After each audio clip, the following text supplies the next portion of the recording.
Hello everyone and welcome back to the channel, or if this is your first time, welcome to the channel. Today we are going to give you a special treat. Uh, I don't know what I'm calling the series. As of right now, it's something like, what deck's he playing?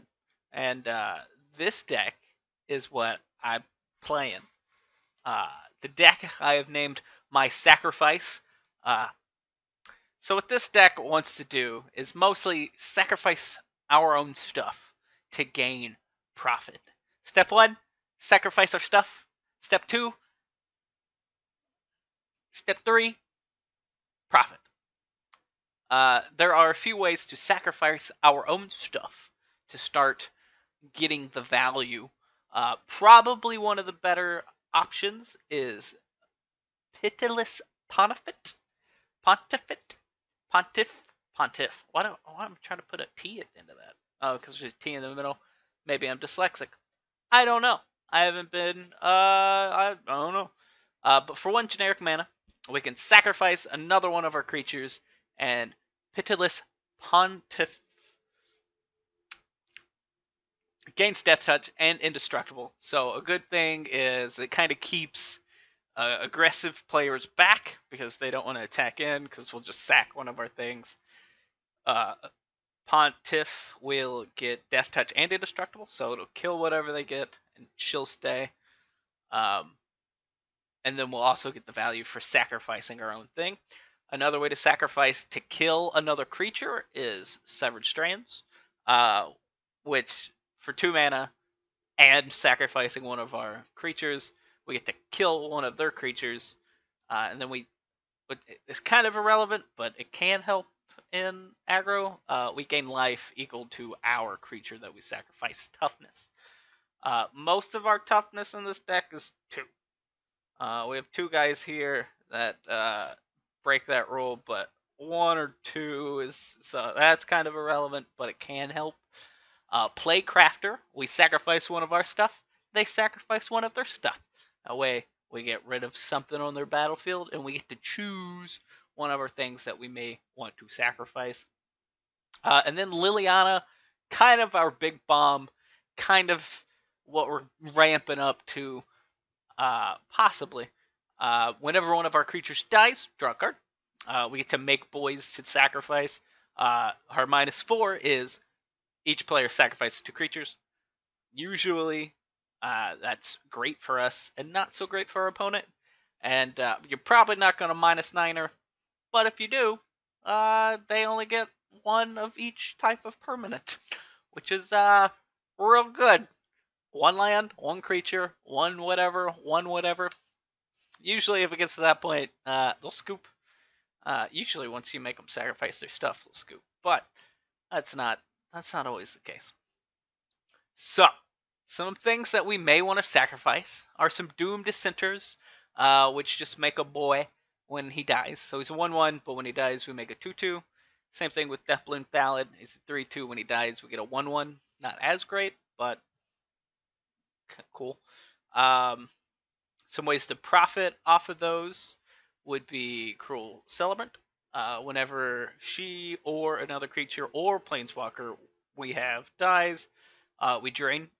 And then Vindictive Vampire is kind of worse and more expensive, but whenever another creature we control dies, not himself, which we have to, or herself, I don't know, their self,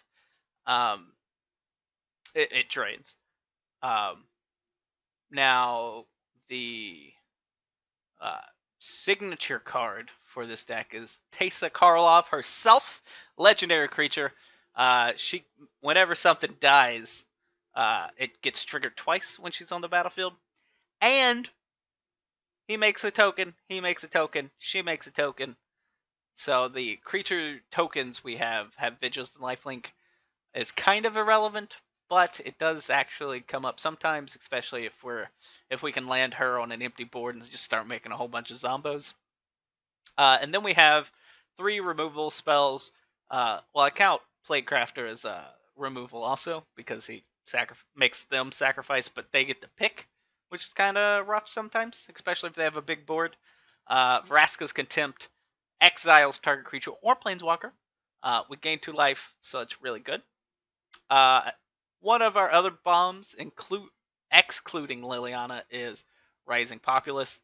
This is whenever another creature or planeswalker we control dies, we put a +1/+1 counter on it. So whenever we sacrifice our stuff, he gets swole. And with Teysa, he gets swoller quicker, which is really good. I've been playing around with adding red to this deck to make it kind of a Rakdos-y with like Judith. I don't even know if I have Judith. Yeah, Judith. Which whenever a non-token creature we control dies, she gets to ping something. That's pretty good. And then the Golgari boys. Slimefoot would make Doom Thallid a little more relevant. Poison Tip Archer would be great, because whenever any creature dies, ours or theirs, each opponent loses 1. He lets us recur stuff. Yeah. So, like, that could be kind of relevant for each creature in your graveyard. You can put +1/+1. So I've been kind of playing around with that idea, but haven't made it really work yet. So far, this deck right here is pretty chill. I haven't put it on the ladder yet. It's for like just free play. This deck works, and it's fun, which is actually really important to me. I'm not really looking to enter a tournament, but I am looking to have fun on Magic Arena. And just through playing the game, I haven't spent any money. But it's a lot of commons, a lot of uncommons. Some of these cards you get just free when you actually like start. We only have 2 mythics. We have 6. We have 6 rares. Yeah. So I mean that's not too bad. Godless Shrine I've opened in a pack, so it's in here. It's Isolated Chapel. I think you get. So that's part of it.